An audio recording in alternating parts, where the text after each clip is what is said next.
اسی لیے آیت اللہ عظمیٰ بہزت رضوان اللہ کہ آپ کی صلوات ان کے درجات میں اضافہ فرمائے. اللہم صلی علی محمد وعلی محمد.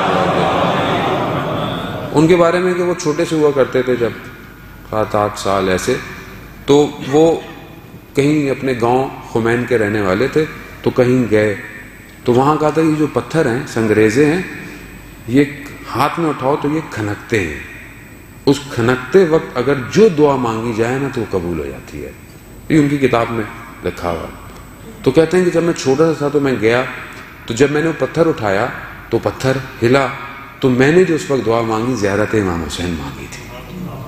اور یہی وجہ ہے کہ 14 سال کی عمر میں کربلا آ گئے اور کئی سال تک کربلا میں رہے، پھر نجف میں پڑھنے گئے. وہاں پر امام حسین نے ان کو 28 تحفے عطا کیے. کہ آیت اللہ کوچانی اپنی کتاب سیاحت شرق میں لکھتے ہیں کہ میری جب آیت اللہ بہجت سے ملاقات ہوئی، میں نے پوچھا تو کہا کہ مجھے امام نے 28 تحفے دیے، اور پھر کئی عرصے کے بعد میری ملاقات ہوئی، کئی سالوں کا. میں نے کہا وہ تحفے آپ کے پاس ہیں؟ کہاں وہ تحفے ابھی تک میرے پاس ہیں.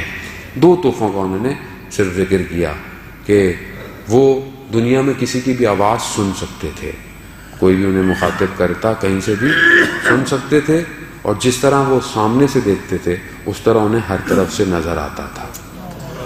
خب یہ ہمارے لیے یہ مطلب بڑی تخیلاتی فکشن، مولانا صاحب فکشن موویز نہیں، حقیقت ہے عزیزان محترم.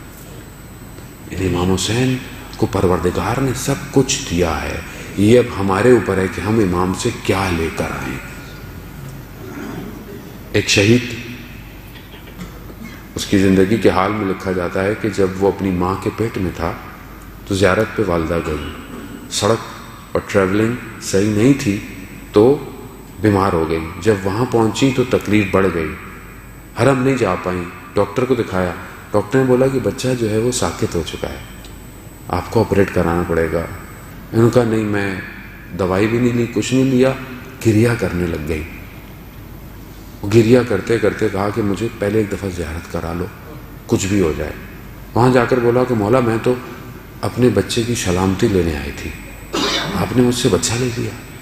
یہ کہہ کر واپس چلی گئی اور سو گئی. سویا خواب میں دیکھا انہوں نے کہ حرم امام حسین میں ہے، ایک خاتون آئی، کمبل میں کچھ لپیٹا ہوا ہے. کہا یہ لو، ہم نے تمہیں بچہ دیا، اس کا نام ابراہیم رکھنا اور چلی جاؤ. جب وہ دیکھا اٹھی، اسی طرح ان کے آنسو ہیں، تو دیکھا کہ کوئی بیماری کے آثار نہیں ہے. ڈاکٹر کو لے کے گئے، ڈاکٹر نے چیک کیا، کہا کہ کس طبیب کے پاس لے کے گئے تھے؟ کہا ایک ہی طبیب ہے حسین. عزیزان محترم، ہم لوگ مریض ہیں، آج شفا مانگے امام حسین سے.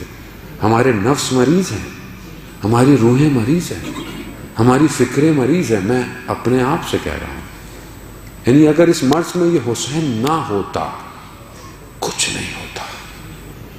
ہماری دنیا اور آخرت دونوں کے لیے پروردگار نے اس ہستی سے ہمیں منسلک کیا ہوا ہے. یہ معجزے ہیں امام حسین کے، اور کتنے لوگوں کے معجزے ہیں، لوگ جاتے آتے رہتے ہیں. اسی لیے زیارت امام حسین کا بہت زیادہ ثواب ہے. کوشش کرے کہ آدمی اپنی زندگی میں، بہرحال توفیق ہے، کوشش کرے ایک دفعہ ضرور کرنے جائے، کیونکہ اس زیارت کے لیے یہی لکھا ہے کہ تم جتنے قدم چل کے جاؤ گے اتنے تمہارے گناہ، اتنی تمہاری چیزیں، اتنے لیے تمہارے حج لکھے جائیں گے، اتنے لیے تمہارے عمرے لکھے جائیں گے. وجہ یہ ہے کہ وہاں بندگی اپنے کمال پر ہے.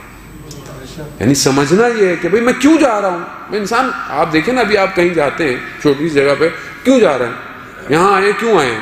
وہ مجلس ہے، محفل ہے، سننے آئے ہیں، خوب ذمہ داری بنتی ہے، بچوں کو لے کر آئے ہیں، کچھ ان کو حاصل ہو جائے گا، وہ ایک مقصد ہے. میں کربلا کیوں جاؤں؟ صرف در و دیوار کو چومنے؟ وہ تو چومنا ہے آپ نے، لیکن اصل مقصد کیا ہے؟ کیا لینے جاؤں میں امام حسین سے؟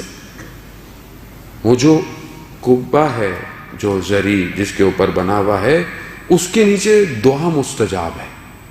میں نہیں کہہ رہا، چھٹے امام نے فرمایا ہے کہ امام خود مریض تھے، امام نے کسی کو بھیجا کہ اس کے نیچے جا کر دعا کر آؤ، کیونکہ جو اس قبے کے نیچے جا کر امام حسین کی دعا کرے گا وہ دعا کبھی بھی رد نہیں ہوتی۔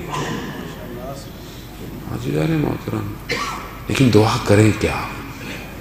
دعا مانگنی بھی آنی چاہیے انسان کو، کہ اتنی بڑی ہستی کے پاس، جس کے پاس اللہ نے سب پوری کائنات دی ہو، اس سے مانگیں کیا؟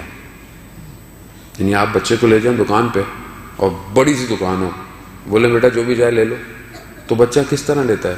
چھوٹی سی ڈگی اٹھا لے گا، لگا عجیب ہے، میں اس کو کہہ رہا ہوں بڑی لے لو، سائیکل لے لو، یہ لے لو، روبوٹ لے لو، نہیں، کیونکہ اس کی ظرفیت وہی ہے، اس کی سوچ وہی ہے۔ تو جتنی ظرفیت بڑھے گی اتنا تقاضا بہتر ہوگا۔ کائنات سب ہے، مانگو، کیا مانگو؟ آخرت، دین، نصرت، امام کی نوکری، یہ مانگیں۔ اب چاہے آپ کسی بھی پروفیشن میں ہو، چاہے آپ کا کوئی بھی پروفیشن ہو، اسے کوئی فرق نہیں پڑتا۔